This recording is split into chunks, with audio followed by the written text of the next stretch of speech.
我是赵少康，欢迎你来到 TVBS 赵少康站，请知道我们现场特别来宾沈富雄委员、郭正亮委员、黄伟汉先生、赖士葆委员、白乔英议员、林珍瑜议员。好，那么我们看了这个俄乌啊，那么战争现在打得还蛮激烈的哦。之前说乌克兰这个反攻节节胜利，现在看起来好像也没那么乐观哦。当时是只要乌克兰一有一点小胜，西方媒体赶快就大肆报道，觉得鼓舞士气哦。但打了这么久哦，那么今天传出来说，这个18万重兵，俄罗斯也压在这个战地哈，另外还有5万再从另外一个战地呢要进攻哈。那普丁泽伦斯基已经跟这个拜登喊话了，说你嘴巴邀请我们加入北约嘛？我为你打仗打了快2年，死伤这么惨重。你嘴巴都不讲一讲，请我加入北约，我也知道我在战争中是不可能加入北约的，但是至少你嘴巴讲一讲，我们战后再加入也可以嘛？现在不加因为现在加你会把北约其他国家拖进来，战后再加入，但你现在请你嘴巴讲一讲，邀请我们加入北约，我们的军队士气会大振。拜登到现在不肯讲这句话啊。好，那么另外呢，在俄罗斯那边，华格纳佣兵集团兵变那也是很奇怪的说哇，这个大军25000人往莫斯科去挥进看来势如破竹马上要挥进去了，突然一转向到白俄罗斯去了到底怎么回事？普丁跟习近平会在上海的这个合作峰会上呢，用视讯来会晤换句话说，普丁要告诉他说，我还在掌权，我还可以跟习近平呢对这个上合会上合峰会那来这个视讯那另外呢，分析说证明叛变后他还在掌权，因为呢，他现在是找了中国大陆找习近平取暖那另外呢，中国的国防部长也会见了俄罗斯的海军总司令，也是瓦格纳兵变以后呢首次的军事首长的会谈我们先看这段新闻。今年的上海合作组织领导人峰会7月4号由印度主持，而印度却早在40天前就将此峰会改为线上，引发全球关注。作为南亚的关键国家，印度一直是各方势力拉拢的重点，特别是美国。很多分析认为，这是否代表印度已经向美国靠拢？这是去年上合会时，普京和印度总理莫迪会面的画面。而今年，由于普京会参加上合会，成了俄罗斯政变后普京首次参加国际多边峰会。SCO for Russia has been an outlet for Moscow demonstrating that it's not isolated, something they argue that the US and the European Union are trying to do. 而大陆国防部长李尚福也抵达了上海，出席上合会的国防部长会议。但在此之前，他已经先在北京见了俄罗斯海军总司令。西方媒体推测，俄罗斯应该是要跟大陆说明对瓦格纳集团的处理细节。来，郑兄怎么看？我觉得普京本来就没有受到威胁这都是美国媒体这边乱造谣事实上，他这个当然是要对军队做整顿这是事实可是有一个事实你就看出来，普京他事实上是牢牢掌权的，因为普丁在定位瓦格纳那个北上莫斯科是叛变之后，那个 Prigozhin 的民调就从60直接下坠到29，所以他是牢牢掌权普丁的民调到现在还是接近80一直都没有掉他连续7个月来都是80以上那泽伦斯基的民调已经到90了所以你就知道双方的那个爱国主义都很强所以我觉得美国媒体最近最好不要看因为都有造谣的嫌疑真正的状况就是，印度事实上莫迪去访问美国，他就直接就是对拜登示好嘛，所以就把这场会议改成视讯会议，他就不要让普京有造势的机会。这是印度主办了，对，印度主办的。可是印度接下来他们轮流主办，这轮到印度了。对，刚好轮到印度。那下一场金砖峰会在南非嘛，那一场就是实体会议了。那再接下来9月是 G20， 那印度那个也是印度，那印度那一场一定是实体会议。所以现在大家在看的是普京能不能去 G20 那一场，就9月了，因为这个争议非常大，因为拜登也要去啊。好，那么除了这个以外呢，这个北京现在要用琉球来治日本，因为美国是用台湾治中国所以你用这个治我，我用那个治你那因为呢，这个琉球的这个他怎么讲？行政首长是吧？他们叫什么知事等于是琉球的县长，对不对？那要去访问中国大陆的时候呢，那中国国家主席谈琉球那另外呢说他们的交流是非常必要的而且琉球的知识又讲了说，什么台湾有事就日本有事，谁讲的？台湾有事，日本不可以有事啊？咦，这个话跟日本以前这个安倍甚至老美他们的看法都不一样啊？那怎么回事意思就是说，琉球的地位非常特殊，在二战的时候，大家如果去看琉球，知道琉球那个二次大战的时候战况非常惨烈非常惨烈，到现在还很多的那个纪念的那种这个纪念碑纪念的这个史迹在那个地方。我就告诉你，当时死了多少人，所以呢，琉球这个大概一听到说要打仗就很紧张说不台湾有事，变成我们有事了，所以这是二战敏感的一个问题那另外呢，王毅提醒日本跟韩国说，你们把头发染得再黄，鼻子把它整形得再尖，你也变不成洋人啊！你要知道自己的根在什么地方啊！我们3个国家合作，可以振兴亚洲，造福世界你每天都跟着美国去起舞，你什么意思啊？你会变成美国人吗？也不会啊！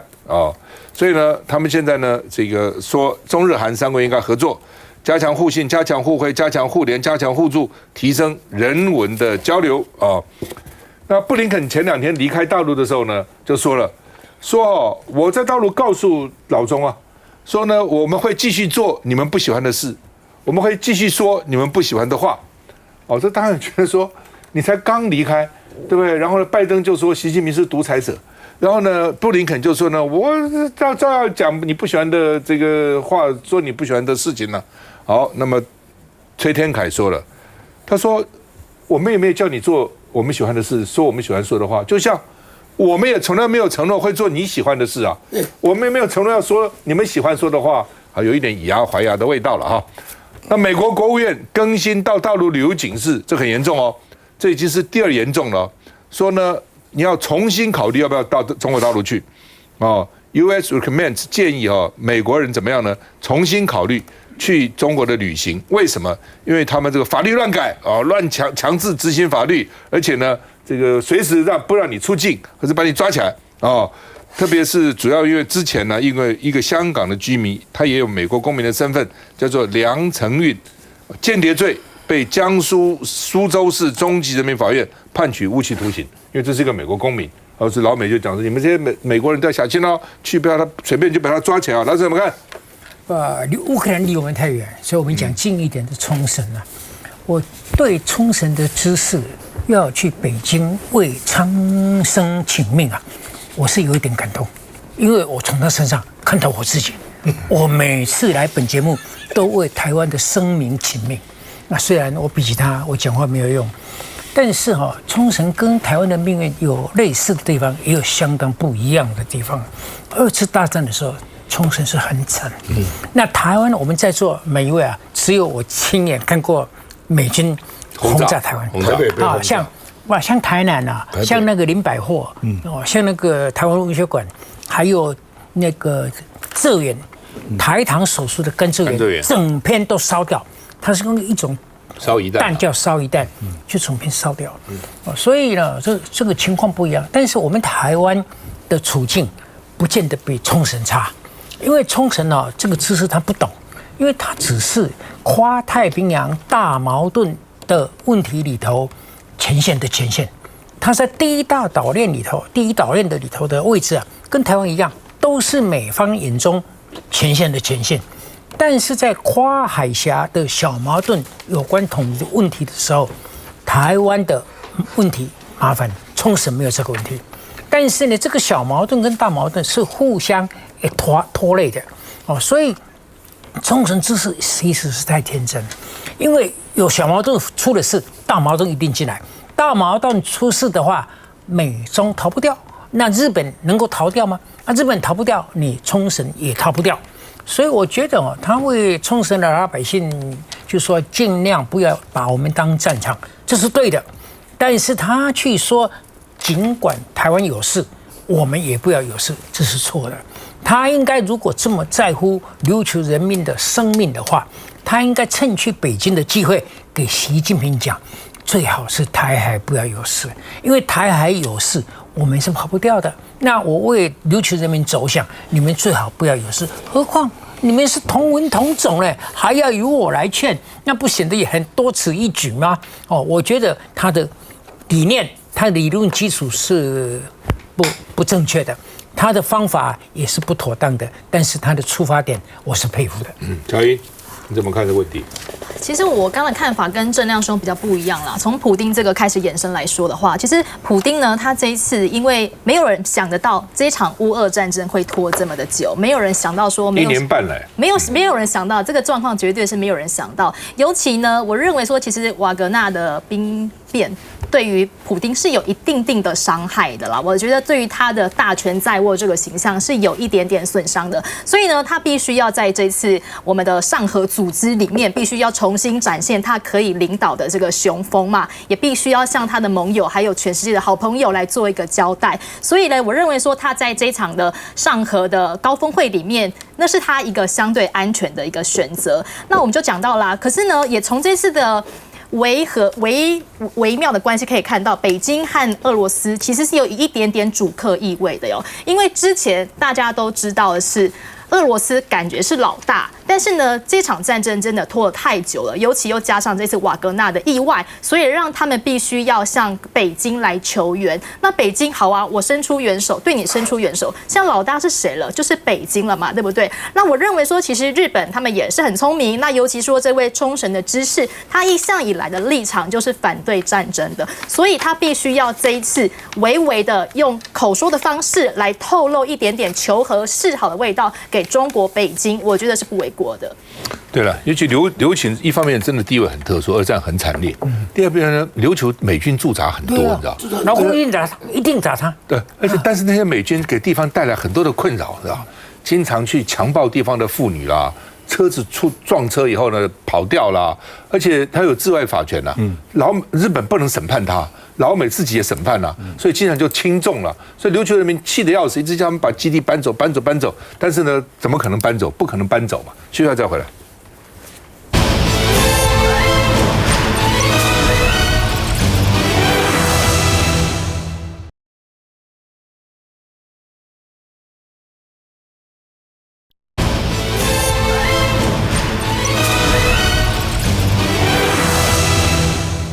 耶伦，美国财政部长啊，礼拜4号是访问大陆。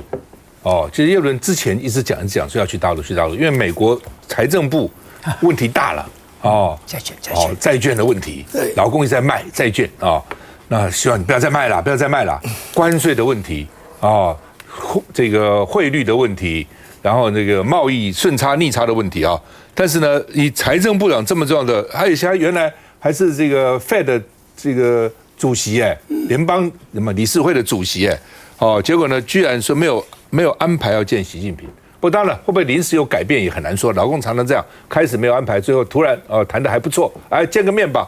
但是至少现在看起来，并没有安排要见习近平但是呢，他会看副总理何立峰那关税就是因为老美对老中一直加关税嘛，关税还是重点那老美官员每次现在都是先打预防针，说分歧不会迎刃而解，就是不会那么容易就把问题解决掉了不过见面总比不见好，他们现在大概讲话的模式就是这样哎呀，不可能一下子就把问题解决了不过呢，见总比不见好吧那所以大陆学者说呢，也许建立工作机制进行对话了至少将来有一个管道吧那么另外呢，这个美国国会议员也提国防授权法案的修正案，邀请台湾参加军演而且呢，要在台湾设战备物资放在台湾，不要说打仗的时候被老公一围呢，来不及送了所以跟乌克兰不一样，乌克兰可以源源不绝送物资那到时候呢，台湾送不进来的，所以现在就应该把战略物资给它摆起来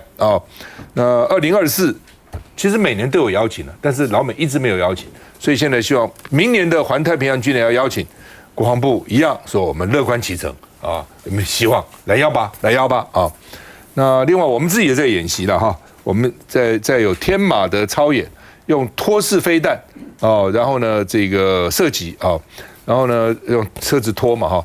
那我们看这次托式2A 型飞弹啊，然后呢把老共你想要登陆的话，把你歼灭啊，让你在还没有登陆就能死光光啊，歼敌于外海啊。那另外呢，神功的操演呢，也是在花东那一带呢，用刺针飞弹啊，然后看咻打上去，哇，把标靶打下来了，所以成功命中。我们看一下。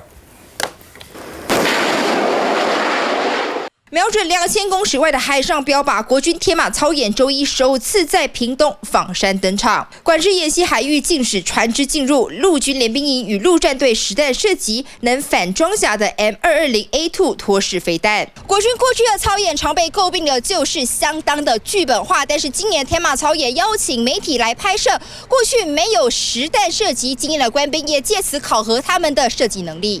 各位民众。让媒体拍摄30发，4发没命中，也有出现这种情况。命中是命中了，却打到隔壁的隔壁。托式飞弹采半自动导引，发射后射手可调整弹道，最大射程3750公尺，穿甲厚度102.5公分。而跟过去把托式飞弹安装在地面的三脚架不同，今年采军用悍马。另一个跟过去不同的是，以往都在东部的九鹏基地操演，今年首次移到西部的嘉鹿塘附近，而这里也是中共可能登陆的红色海滩。而陆军明年预计将获得1240枚更先进的托式 2B-RF 飞弹，采无线导引，射程增加到4500公尺，强化反装甲接战能力。与此同时，有美国众议员积极提出修正2024年国防授权法，包含邀请台湾参与环太军演。面对敌情威胁，国军把握强化战力的一切机会。来，维汉，你在那边服役过？Marine Pacific 它2年一次所以现在是2023，所以去年2022我们有没有被受邀？没有。那去年2022，美国的国会议员有没有建议邀请台湾？有。对，我现在就先跟大家建立这个基础了。所以每2年一次都，因为这几年中国大陆已经根本没有参与了。一开始是有中国大陆参与，大概10几年前的时候，2年一次。所以2024年，也就是明年，你现在看到美国国会议员说建议也邀请台湾，那就看国防五角大厦要不要嘛。第二个，我们台湾的军方其实是愿意跟他一起军演的。因为你包含在系统上面，还有它整个雷达系统，我们买的都是美国的武器，你知道怎么样运作会比较好。我们台湾的军方虽然没有正式参与，其实都有很多观察员跟军官在里面。那美国，我们台湾自己的汉光演习也有美国的观察员过来。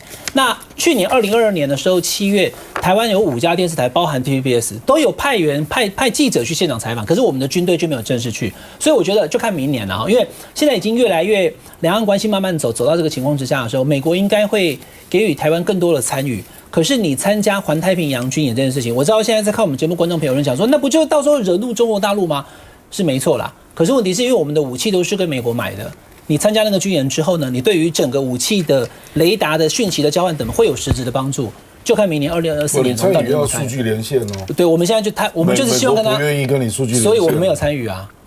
对啊。那但是他卖我们的武器当中，其实是到最后那个阶段，那有些还要花钱升级才有办法连线上。那就看他愿不愿意让我们真的。他这个联合操演很重要了，否则将来打仗的时候，你搞你的，我搞我的，他就算要帮助你，怎么帮啊？对不对？所以他们为什么联合操演重要在这个地方？好，那么除了这个以外，神功操演刚刚讲过你看球打上去打到标靶命中标靶那另外呢，这个老共其实这2个演习，天马神功，老共都派了有军机传我们的 ADI 在那边征收，你们在搞什么？看搞什么东西都有，老共飞机也在那边看我们的实弹演习那今天来了20架次共机，4个共舰，有9架次越过海峡中线，进入我们的西南空域这台湾的西南空域国防部说你们挑衅，没有对我们的区域安全没有帮助。我们看一下神功操演。靶弹发射，靶弹一飞出去，操作刺针飞弹的官兵赶紧追瞄。好，命中目标。神功操演周2登场，刺针飞弹从隐秘性高的岸基双联装和机动性高的车装悍马上分别实弹发射，陆军和陆战队也让新手上场。好，靶弹落海。现场12发靶弹以及靶击命中或战术命中有8发。刺针飞弹是我国不对称战力武器，声名远播是因为乌军在战场上曾成功用它打下来袭的俄军苏25战机，只是我军在操演共军一早又来绕。强调共机这次没逼近24海里临街区，只是共军的联合战备警巡次数近期似乎有增加。美国按国防授权法传出，上个月已经将建设型的刺针飞弹运抵台湾，等于我国拥有了4种的刺针飞弹全员大集合。至于国军是否已经开始接装，国防部表示按照美台默契不变多做说明。梁大伟，那这样看哦，这个当然我们的演习看起来都很伟大了哈，可是我就在看一直在注意一个事情，它的射程其实都是比较属于它的演习范围，基本上是针对说解放军已经登陆了，当然已经肉搏战了这些东西的演习是这个样子。其实我们是很想看到，原来我们都讲嘛，决战境外啊。我在立法院多年，我就记得很清楚，好几任总统以前都讲哇，决战境外。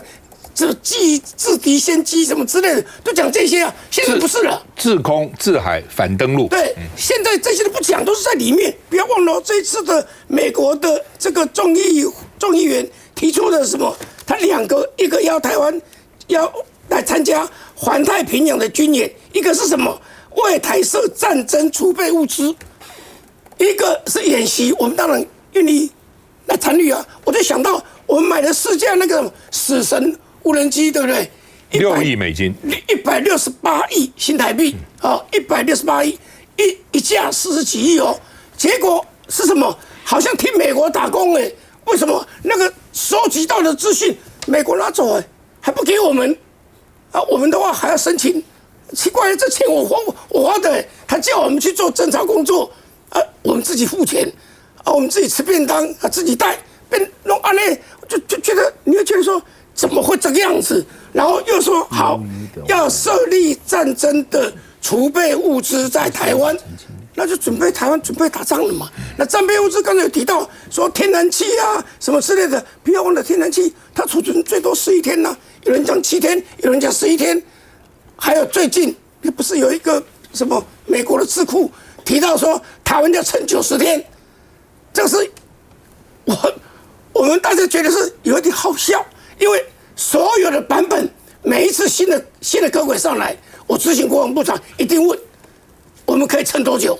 标准答案2个礼拜，从来没有看过说可以撑3个月的啦，可以撑3个月的啦，没有这个东西。你就发现到说，这样一来的话，就变成说，好了，我们当然期待参加军演，可是另一方面，台湾真的要进入肉搏战了，台湾真的已经。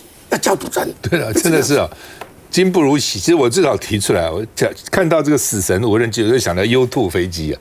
以前 U2 的时候哈，飞机是老美出的，不是我们买的。但是飞行员我们出，收集情资给美国用。我们摔了好几个飞行员摔下来，有的还被俘虏啊。但是好歹那个飞机还是老美的。今天是叫你收集资料、资讯给老美用，钱我们出，实在是变成这样。来，郑毅。其实我相信哦，天底下没有白吃的午餐啦，所以我觉得这次国防授权法的修正案哦，坦白讲，我认为它还是基于在美国的国家利益之上。那但是对台湾来说，真的是福祸相依啦。第一个是我们可以得到国防的军事澳元，这是好事。但是同样的，就像刚刚委员说的，代价就是把台湾推到我们的战争的第一线，这是大家要特别关注以及小心的哦。那同时，我觉得啦，这个法案看得出来，就是美中的关系似乎稍稍有一点不一样了。但是同样的，美国把台湾视为筹码这件事情，我认为它是并没有改变的。那最后一点呢，我觉得柯文哲最终还是主张一件事情啦，台湾有没有成为美中之间的桥梁？我觉得这个东西虽然很困难，但是它也许是台湾的唯一一个出路，也是有可能发生的事情。老师你要补充？相对于美国国会要我们去军演啊，要我们买这个买那个，要把军火放在台湾，相对于这些啊，因为这个不合我的主张，我最近最喜欢美国参谋首长会议。联席会议主席米利他说什么？米利他说我们美国要维持军事的优势，最好在火器上面要随时有创新，让习近平每天早上醒来就要想说，我今天要不要出手？他想以后说今天不可以，然后明天呢？明天起来又在想，我今天可不可以出手？结论不可以，每天都不可以，每天都不可以加起来，就是现代台湾海峡和平史了嘛。米莉都可以去领诺贝尔和平奖金了，所以这就是讲，就是说让老共连动手都不敢。老共一动手，你看我们买的这些武器，不但动手了，还动到我们沙滩上来了。我们买这些干嘛？所以呢，这个美国主导这些我们要买这个买那个的，跟参谋首长联席会议主席的想法不一样啊，是有矛盾的。所以呢，我们又要回到那个冲绳的姿势，真的是不能让老共动手。那但是到底是老共会动手，还是美国会先动手？我觉得老共真的要动手，在这里引起战争的可能性，你好好去想，其实不高的其实不高哦。所以呢，我觉得我们很多钱，这次你们国民党的总统选举，这是你们可以琢磨的地方啊。就是说，真的你能够要做到什么地方有尊严，而且不打仗，而且脸皮又挂得住，而且不花冤枉钱。我觉得密利是从他自己的角度去想了。我若是习近平，我每天早上起来，我怎么会想说我能不能去打台湾呢？我那么多重要的事情，大陆的经济的问题，对不对？14亿人口的问题，他的青年的20%的失业率的问题，他问题一大堆啊，对不对？他哪有每天早上起来想我今天能不能打台湾？我明天能不能打台湾？打台湾照理讲的是在他的优先顺序表很后面的事情，你不惹事，他没事打你干什么？对不对？你台湾不要惹事就好了嘛。你惹事每天去闹他，每天去闹他，你是自己把你的优先顺序往前排嘛。否则的话，他哪有那么多时间每天想要打你啊？休息一下再回来。